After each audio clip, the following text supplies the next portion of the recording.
Hi friends, today is International Yoga Day. On this occasion, I want to share something with you.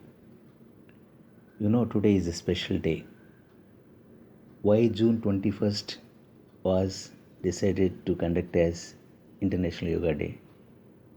You know, Today is the lengthiest day of the calendar year.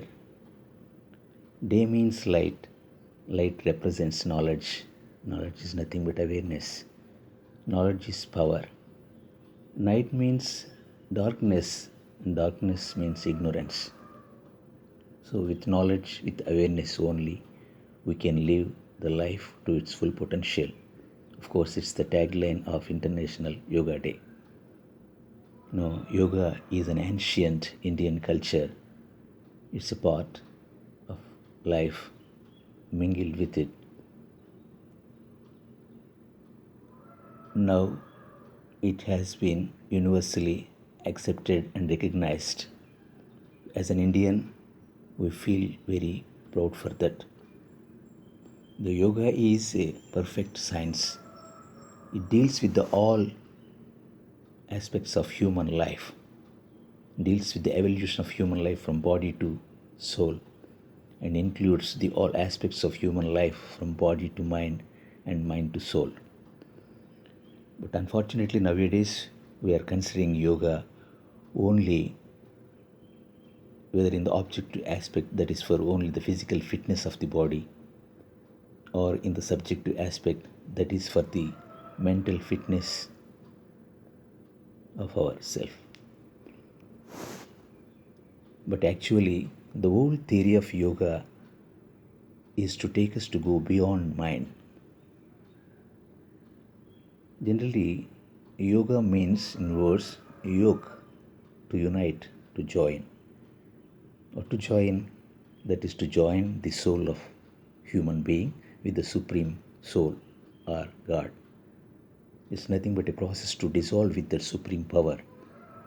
Further, the non-attachment is the basis of yoga. Freedom of the soul is the goal of all yogas.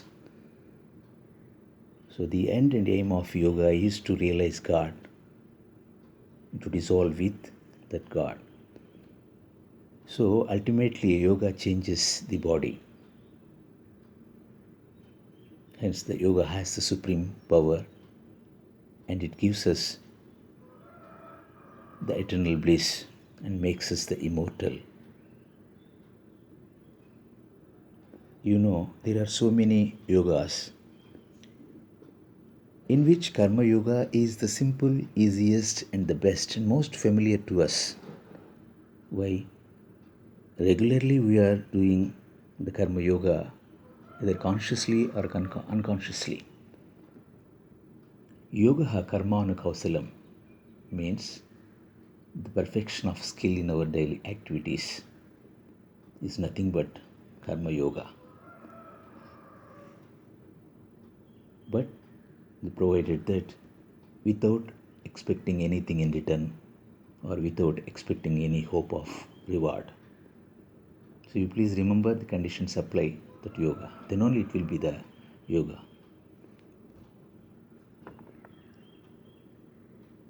Generally, we can't be idle or stand still without doing even a single activity in our daily life. Nahi kaschid kshanamapi jatutistacya karma krut means that. But while carrying out activities, what's happening? We are failing to make it as karma yoga by expecting something in return. That's whatever it may be, either the name, fame, honor, reputation, health, wealth, power, position, etc., whatever it may be. So that's our failure in carrying out karma yoga exactly. But if you practice karma yoga exactly, we can experience the best results of our life. That results leads to the highest, the eternal bliss, and makes us immortal. Yogina uttama sukham upaiti. It means that this karma yoga is the stepping stone for all other yogas. If you become perfect with Karma Yoga, and then only it leads to the Bhakti Yoga and then Jnana Yoga, and which in turn leads to the freedom of soul. Freedom of soul is the ultimate goal of our life. Patanjali Maharshi has designed the Raja Yoga, which is the king of all yogas, nothing but consists of all the aspects of above yogas. So there are 8 limbs in the Dhyana Yoga, Raja Yoga, out of which the meditation is an important limb, plays a vital role. By simply taking it as meditation will not give you the good results. Please remember, shortcuts will always be wrong cuts. Without changing our lifestyle, we can't get the good results.